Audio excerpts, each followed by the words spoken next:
இந்த படத்துல கதாநாயகர்கள்லாம் நான் அந்த 2 பெண்களை தான் பாக்குறேன்.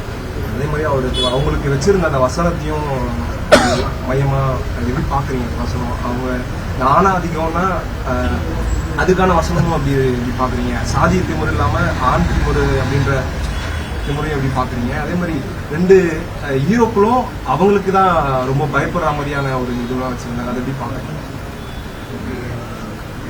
பெண்கள் விழிப்புணர்வு பெற்று வருகிறார்கள். பெண்கள் தங்களுடைய உரிமைகளுக்காக போராடக்கூடியவர்களாக இருக்கிறார்கள். எல்லாவற்றையும் தாண்டி காதல் என்பது ஒரு பெரிய குற்றமில்லை.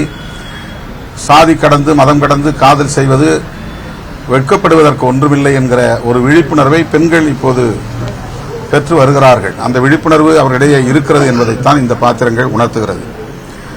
மகளாக இருந்தாலும் தன்னுடைய தந்தையிடத்திலே தாயிடத்திலே முற்காலங்களில் ஒரு 20-30 ஆண்டுகளுக்கு முன்பு அல்லது ஒரு 40-50 ஆண்டுகளுக்கு முன்பு அப்படி யாரும் துணிச்சலாக தன்னுடைய காதலை கூட வெளிப்படையாக பேச மாட்டார்கள். ஆனால் இன்றைக்கு நீ சொல்லுகிற வரையில் அவனை நான் திருமணம் செய்ய மாட்டேன், ஆனால் அவனை தவிர வேறு எவனையும் திருமணம் செய்ய மாட்டேன் என்று கதாநாயகி சொல்லுகிற அந்த காட்சி பெண்களிடையே எந்த அளவுக்கான விழிப்புணர்வு தேவைப்படுகிறது என்பதை, அத்தகைய துணிச்சல் ஒரு தார்மீகமான துணிச்சல், அது ஒரு மாரல் கரேஜ், ஒரு அறம் சார்ந்த துணிச்சல். அது கட்டுகளை சமுதாய கட்டுகளை மீறுவதாக யாரும் கருத வேண்டியதில்லை. எத்தனையோ பல ஆணவ கொலைகளில் பெண்கள் வாயடைத்து போய் நிற்கிறார்கள்.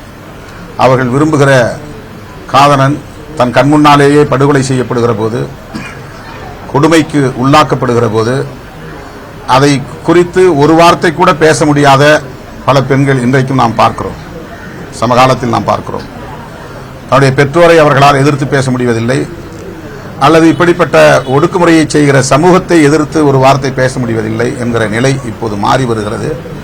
அந்த உளவியலை இயக்குனர் தமிழரசன் பச்சைமுத்து கதாநாயகி பாத்திரத்தின் மூலம் மிகச்சிறப்பாக பதிவு செய்திருக்கிறார். அதற்கு இந்த ஒரு வசனம் மிக வெளிப்படையாக இருக்கிறது.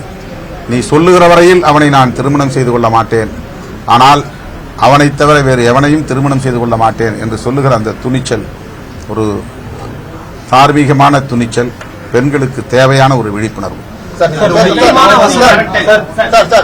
நீங்க பேசும்போது சொன்னீங்க அகில இந்திய அளவில் கிரிக்கெட்ல தேர்வு செய்யல அரசியல் இருக்குன்னு, எந்த அடிப்படையில் சொன்னீங்க? அதுல ஜாதிய பாகுபாடும் இருக்கிறதா அந்த கிரிக்கெட் தேர்வு செய்யல?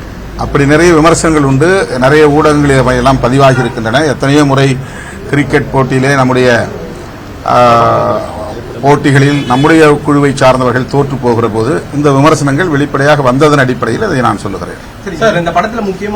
ஏனென்றால் அந்த கிரிக்கெட் குழுவில் தேர்வு செய்யப்பட்டிருப்பவர்கள் பார்த்தீங்கன்னா ஒரே அடையாளத்தை கொண்டவர்களாகத்தான் பெரும்பாலான வீரர்கள் இருக்கிறார்கள். இது என்னுடைய கற்பனை அல்ல.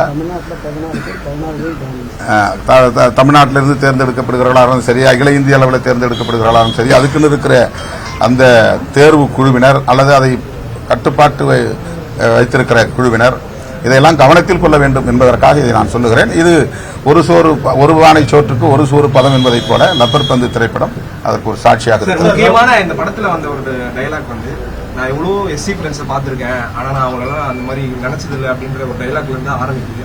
அந்த வசனத்தை எப்படி பாக்குறீங்க? வெளிப்படையாக இந்த உரையாடலை தொடங்க வேண்டிய தேவை இருக்கிறது என்பதுதான் இயக்குனர் தமிழரசன் பச்சைமுத்துவின் முயற்சியாக நான் பார்க்கிறேன். இது அங்கங்க நம்ம இது ஒரு அறைக்குள்ளே உட்கார்ந்து பேசிக் கொண்டிருக்க கூடாது.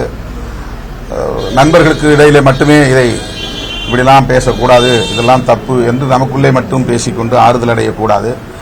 இதை ஒரு பொதுவெளியிலே ஒரு உரையாடலாக மாற்ற வேண்டும் என்கிற அடிப்படையில் துணிச்சலாக இதை அவர் இந்த படத்தில் பதிவு செய்திருக்கிறார்.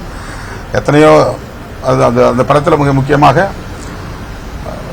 அவன் என் தம்பி மாதிரி, என்னுடைய அண்ணன் மாதிரி என்ற ஒரு வசனம் வரும். அது என்ன? அண்ணன் மாதிரி, அண்ணன் சொல்லு, இல்லைன்னா அவன் அண்ணன் இல்லைன்னு சொல்லு அப்படிங்கிற ஒரு வசனம் வருகிறது. அதற்கு அந்த இடத்துல தான் அது சாதியை பற்றிய ஒரு பதிவு. இன்னொரு சமூகத்தை சார்ந்தவனை உன்னால் அண்ணன் என்று சொல்லுகிற துணிச்சல் இல்லை, அல்லது தம்பி என்று அழைக்கிற துணிச்சல் இல்லை, அந்த அளவுக்கான முதிர்ச்சி இல்லை என்பது இந்த சமூகத்தில் இன்றைக்கு இருக்கிறது. பல நேரங்களில் நீ யாரு என்ன அண்ணன் சொல்ற என்று கேட்கிற நிகழ்வெல்லாம் நடைமுறையில் இருந்திருக்கிறது. உனக்கு எனக்கு என்ன உறவு, நீ எப்படி என்ன அண்ணன் சொல்ற என்று கேட்கிற நிறைய சம்பவங்கள் சமூகத்தில் நடந்திருக்கிறது. மேடைகளில் அண்ணன் தம்பி என்று உறவாடுவதோடு சரி, ஆனால் அதன் பிறகு அந்த நட்பு அண்ணன் தம்பி உறவாக இருக்காது. இப்படி ஒரு நிலையில இந்த திரைப்படத்தில் இயக்குனர் வைத்திருக்கிற அந்த வசனம், எஸ்சி பசங்களாம் நிறைய பேர் உண்டு, ஆனால் அவங்கள நான் எஸ்சியா நடத்துறதில்ல, எனக்கு நிறைய எஸ்சி ஃப்ரெண்ட்ஸுங்க உண்டு, ஆனால் அவங்கள நான் எஸ்சியா நடத்துறதில்ல என்கிற அந்த வசனம் கூட நாள்தோறும் நாம் வாழ்க்கையிலே சந்திக்கக்கூடிய ஒன்றுதான். இது எந்த அடிப்படையில் சொல்ல வேண்டிய தேவை எழுகிறது? எல்லோரும் மனிதர்கள். இப்போ எனக்கு வண்டி ஓட்டுறவங்க எஸ்சி, எனக்கு சமைக்கிறவங்க எஸ்சி, என் வீட்டில் கூட்டுறவங்க எஸ்சி, எனக்கு உதவியாளராக இருக்கிறவங்க எஸ்சி என்று சொல்லுவது அவர்களுடைய சாதிய உணர்விலிருந்து வெளிப்படுத்தக்கூடிய ஒன்றா, அல்லது நான் சமத்துவமாகத்தான் இருக்கிறேன் என்று சொல்ல முயற்சிக்கிற ஒன்றா? இது இரண்டுக்கும் இடையிலான ஒரு குழப்பத்தை ஏற்படுத்தக்கூடிய ஒரு செய்தியாக இருக்கிறது. அதை ஒரு பொதுவெளியிலே உரையாடலாக மாற்றுகிறார் இயக்குனர். அதுதான் முக்கியமானது. இந்த மாதிரியான போக்கு என்பது அவர்கள் தங்களை பற்றிய ஒரு உயர்வான மனநிலையிலிருந்து சொல்லுகிற போக்காக இருக்கிறது. அந்த உளவியல் நொறுக்கப்பட வேண்டும். அது தவறு. அப்படி எல்லோரையும் பிறப்பின் அடிப்படையிலே பார்க்கக்கூடாது. நாம் நண்பர்களாக அல்லது சகோதரர்களாக சக மனிதர்களாக உறவை பேண வேண்டும் என்பதுதான் இயக்குனர் சொல்ல விரும்புகிற செய்தி. விளையாட்டு போட்டிகளுக்கு தமிழ்நாட்டிலிருந்து தேர்வாகிற வீரர்களுக்கு வீராங்கனைக்கு உதவித்தொகை கொடுக்கறதுல தாமதம் ஏற்படுகிறது. அதை எப்படி பார்க்கிறீங்க? அது அரசின் கவனத்துக்கு எடுத்துட்டு போவோம். அந்த மாதிரி எதுவும் இருந்ததுன்னா நம்ம அரசின் கவனத்துக்கு எடுத்துட்டு போவோம். அது